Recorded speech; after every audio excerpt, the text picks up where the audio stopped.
ତ ମାଲିକ ଆଜି ସକାଳୁ ସକାଳୁ ବାହାରି କୁଆଡେ ଯାଉଛି ଜାଣିବାକୁ ଚାହୁଁଥିଲେ ଭିଡିଓଟି ଲାଷ୍ଟ ପର୍ଯ୍ୟନ୍ତ ଦେଖନ୍ତୁ। କଲେଜ ତ ବାହାରି ଗଲି ହେଲେ ବର୍ଷା ମତେ ଯିବାକୁ ଦେଲା। ଯାହା ହଉ କିଛି ସମୟ ପରେ ବର୍ଷା ଟିକେ ଛାଡିଲା। ତାପରେ ମୁଁ ଗାଡି ବାହାର କରି ବାହାରି ଯାଇଥିଲି କଲେଜ। ମୁଁ ବାଟରେ ଗଲା ବେଳେ ବି ବର୍ଷା ଟିକେ ଟିକେ ହଉଥିଲା। ତାପରେ ମୁଁ ଶହେ ଗାଡି ଉଡେଇ ଯାଇଥିଲି କଲେଜରେ। ଗାଡିକୁ ଷ୍ଟାଣ୍ଡରେ ରଖିଦେଇ କଲେଜର କିଛି ଭିଡିଓ ଆଣି ଏଣ୍ଟ୍ରି କରିଥିଲି ସିଧା କ୍ଲାସ ରୁମ ଭିତରକୁ। କ୍ଲାସ ରୁମ କୁ ଗଲି ସିନା ମୋ ସାଙ୍ଗମାନେ କେହି ଆସିନଥିଲେ। ପୁଅ ପିଲା ଭିତରୁ ମୁଁ ଏକା। ତାପରେ ମୋ ସାଙ୍ଗମାନେ ଆସି ଯାଇଥିଲେ। ସେମାନେ ଝରକା ସେପଟେ କଣ କରୁଥିଲେ କେଜାଣି ଦେଖୁନାହାନ୍ତି। ଇଏ ତାକୁ କେମିତି ମନ ଧ୍ୟାନ ଦେଇ ଦେଖୁଛି।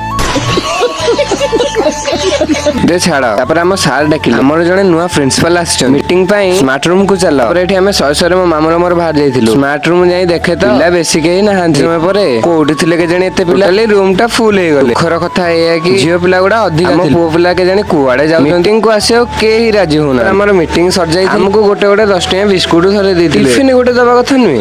ये तो लेटेस्ट न्यूज़ है।